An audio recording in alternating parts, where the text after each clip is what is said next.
Hello, welcome into my channel Everything PS. With UMD. To help you become more familiar with Adobe Illustrator, let's take a tour, stay tuned.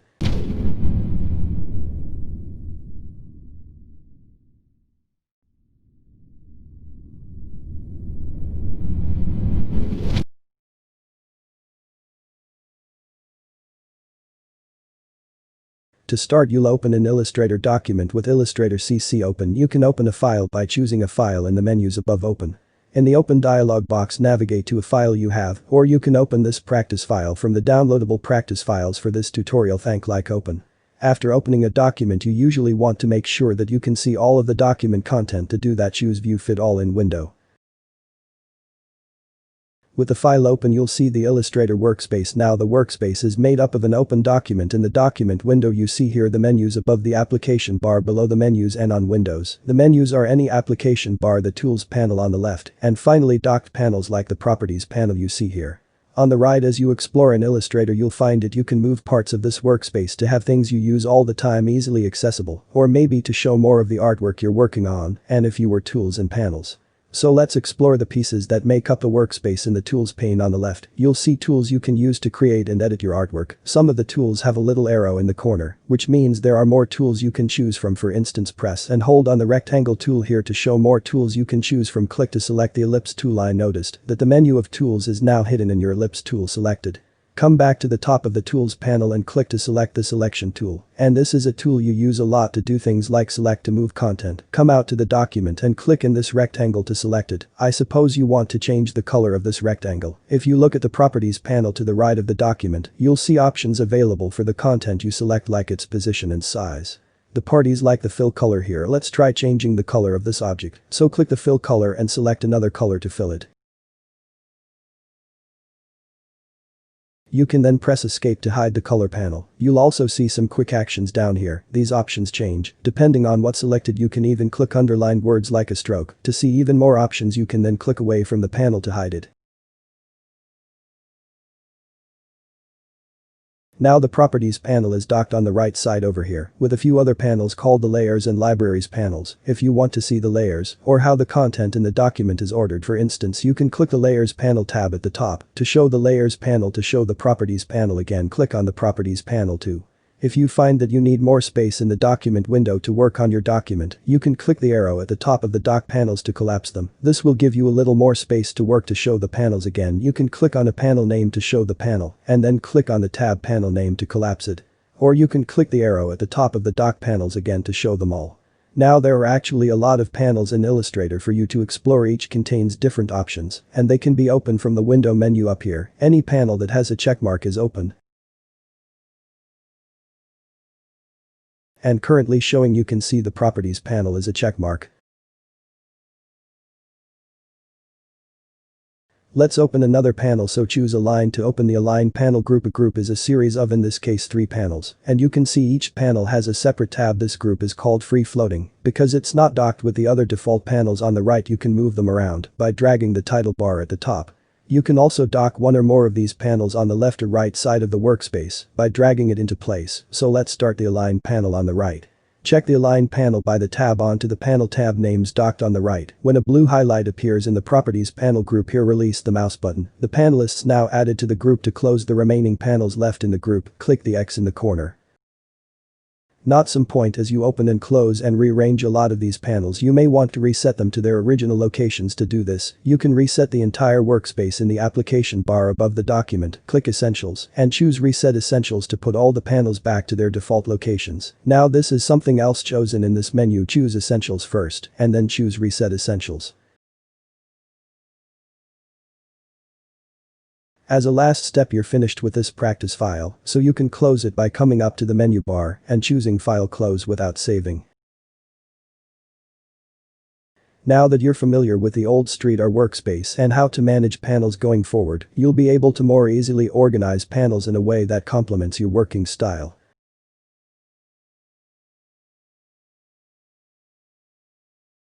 Being able to get around in your documents in Illustrator by zooming in and out and moving between artboards will make it much easier to create and edit your artwork. So to get more comfortable with navigating your documents, you'll explore how to zoom in and document, and then you'll learn how to move your hand in the document window. You can open one of your own Illustrator files or this file from the practice files for this tutorial, and when you work in Illustrator your content is on artboards, and artboard in Illustrator is similar to a page in Microsoft Word or Adobe InDesign. In this particular document you'll see a series of artboards. You can have a lot of artboards in one document, and they can also be different sizes, maybe to design a postcard and poster for the same client in a single document, which makes it easier to share assets and colors and different things across the different piece you're creating. The first thing you'll do is select Smart Work, so select the selection tool in the tools panel on the left and click on artwork in this artboard. Once you do that you should see a subtle black line around this particular artboard. That line tells you it's the active artboard or the one that you're currently working on. To 50 active artboards in the document window, choose View Fit Artboarding window. This can help you focus on a particular artboard your document. Now suppose you're working on content on the starboard and then you realize you need to edit artwork on another artboard. You can do that by panning or dragging within the document window with the hand tool. So when the tools panel on the left, press and hold on the zoom tool. And so I can handle it. Pressing drag in the document window to move around. It's kind of like moving a piece of paper on your desk, but digitally. To see all artboards and the artwork again you can choose the View Fit All in Windows. When working with more detailed artwork sometimes you want to zoom in or make things appear larger. You can do these several ways. We'll begin by using the zoom tool. First, let's make sure that nothing is selected. To do that select deselect. To select a zoom tool in the tools panel on the left, press and hold on the hand tool and select the zoom tool. Then come out into the document window into zoom and click once. Where you clicked is now in the center of the document window. Try clicking a few more times to zoom in closely. Now in the lower left corner you should see this view menu. This is where you can see the current zoom level and also choose a different room level all the way up to 64,000%. Did you mean really closely to detailed artwork? From this menu choose 100% if it hasn't already selected, so you can see the artwork at 100% of its original size. Not a zoom out, which makes your artwork appear smaller so you can see more content. Once with the zoom tool selected, press the option key on Mac or OK on Windows. You should see a minus sign in this room tool. Now click a few times to zoom out. Eventually, if you click enough times you'll zoom out far enough to see everything. When you're finished you can release the key. You can also use the view menu to zoom. Select the selection tool again and click to select this logo. To zoom into the logo, user view. Zoom in. It's just like working with the zoom tool right on that logo. It's zooming in by a certain amount and centering a logo in the docking window.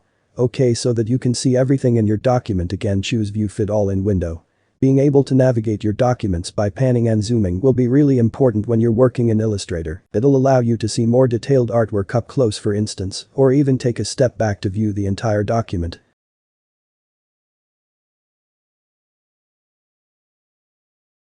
There are a lot of ways to begin a new project in Illustrator. You can create one from the scratch, starting from a template, open an existing file, and more. Let's look at how to create a new document. To start with the latest version of Illustrator CC open. You may see the start screen which appears when no documents are open. Yours may look different, and that's okay. From the start screen you can open existing files and create new files. Whether or not the start screen is showing, you can also always go to the file menu at the top of the screen to open existing documents or to create a new document. How to start a new document from scratch. Choose File New. The new document dialog box appears, and once again yours may look a little different than what you see here, and that's okay. In this dialog box you can start by choosing a preset option like Print Web or Mobile, so it's important to know before you start designing what type of project you're creating. In this video, you'll create a document for a poster that's meant to be printed, so click Print to show series of print document presets. When you choose the print preset, other settings like the type of color used and the units of measurement are automatically set to accommodate a print project. After choosing a preset you usually choose a document size. Now there are several options to choose from within each preset. By clicking View All Presets, you can even see additional sizes here. Select Tabloid. I know that if you choose a preset size like Tabloid, you can always change the size and all the other options after the document is open. On the right side of this dialog box, you'll see a series of options you can set for the document. Most of the time we won't have to set all these options, but let's look at some of the options you'll set most. Click to highlight the name and change it to the poster. You don't have to change the name here, but when you save the document later this name becomes the name of the file. Click Points in from the menu that appears, choose inches. These are called the document units. Later, when you want to measure something or look at a ruler, this is the measurement unit you'll see. But you can customize the width and height of the document and change the orientation by clicking one of these options if your intention is actually the direction in which a document is displayed or printed. Click landscape so the document is in a landscape or horizontal orientation. Our boards you see here are similar to pages in a program like Adobe InDesign or Microsoft Word. You start with one is porting your document, but you can add more here. You can also do that after the document is created. These are just some of the options you can set to set up the document before you get started. You'll become more familiar with the different options the more you work in Illustrator. Since we've set the basic options, we need click Create to create the document. The new document opens in Illustrator to ensure that you can see the entire artboard or page. Chooses View Fit Artboarding window. Once the new document is open in Illustrator, you can change the document settings you set when you created it in the Properties panel to the right of the document. If you want to change the units, for instance, you can click the Units menu. To change the size they artboard, you can click Edit Artboards to enter artboard editing mode. You can choose a preset page size from the menu in the Properties panel, so once you go ahead and choose the latter, you may need to scroll up in the menu that appears.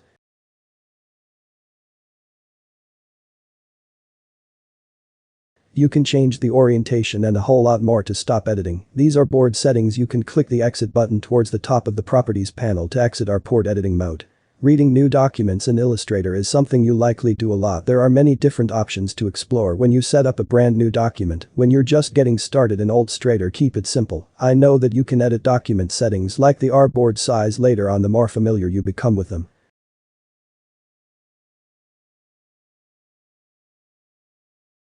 When you create a new file or make changes to an existing file in Illustrator, you'll need to save your work. Let's look at a few different ways to save. If you want to follow along, you can open this document from the tutorial practice files. With the file open, let's make a change to the artwork out here. So select the selection tool in the tools panel and click on this piano icon to select it. To remove it, press backspace or delete. Now in order to save this newly edited file, you can come up to the file menu up top and click save. But in this case, you'll save a copy of this file so you can keep the original intact, essentially giving it another name by choosing Save As. So go ahead and choose Save As in this file menu. On the Save As dialog box that opens, you can choose a different location to save the file. If you like, I'll keep it in the same folder. Change the name maybe by adding a version number at the end like this, that way you make a copy and also keep the original file. Make sure that Adobe Illustrator is the chosen format. We actually save and work in Adobe Illustrator files because everything is preserved so you can edit it later as you need. Like Save to save a copy of the file. Now, whenever you save a file for the first time or you save a document as a copy, you'll see this dialog box. After saving, this dialog box can seem a little overwhelming. The settings you see here actually allow you to save an Illustrator file in a format that can be opened in earlier versions of Illustrator, among other more advanced options. In many cases you can simply click OK, which is what we'll do now, so go ahead and click OK to save the file. In order for someone else to open and view the Illustrator file you just saved, they'll need to have Illustrator, and if they can open the file Illustrator, they can probably add it. At times you may want to just send a visual copy of your file that anyone can view. You can do that by saving your document as a PDF. How to save your document as a PDF? Go to the File menu up top. Choose Save As again. In the Save As dialog box, this time you can choose Adobe PDF as the format. Anyone with a free PDF reader can view this in this menu.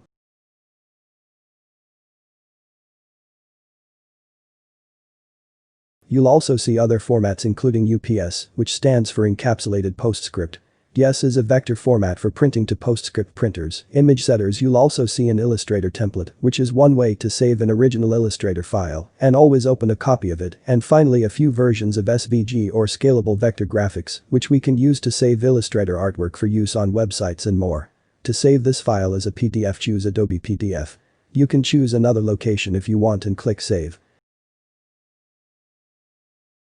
In the Save a PDF dialog box that appears, you can customize the options for the PDF you create. You can choose a preset from New Delhi PDF preset menu up here, depending on what the PDF is for. For instance, if you're going to post this PDF on our website, you might want to choose the smallest file size option. You can also select a category from the list on the left and customize those options as well. For now, leave all the options at their defaults and click Save PDF to save the file as a PDF. The PDF file is now open in Illustrator. Now that you understand how to save and what options are necessary, you can be sure to save your files early, and often saving a file right after creating it ensures that save your system and is available later. Saving often saves the last state of the file, also ensuring that you can continue reading where you left off. Here we go, we are done for today. I hope you enjoyed it. If the video was helpful for you to hit on the like button and subscribe. Don't forget to turn the bell button on so you don't miss the next videos. And if you have time to learn more, look at the old videos on the channel. See you in a new video soon. Goodbye.